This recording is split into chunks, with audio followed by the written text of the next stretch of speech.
When you're jumping hips, there's a couple of tips or suggestions I can give you that'll make your life a little easier. What you want to do is you want to approach it at a medium speed depending on whether or not the hip is going to have a gap in it.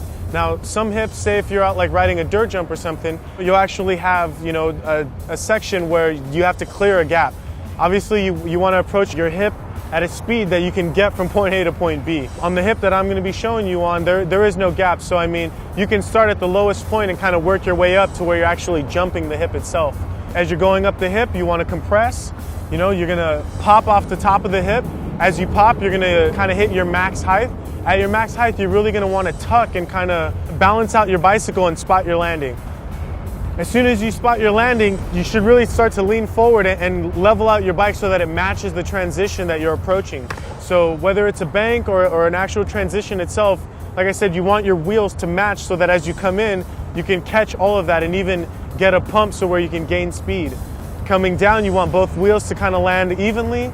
With that being said, you're going to kind of absorb a little bit of the shock. As you get to the bottom of that transition, you can actually push down and decompress to pump the bottom of it.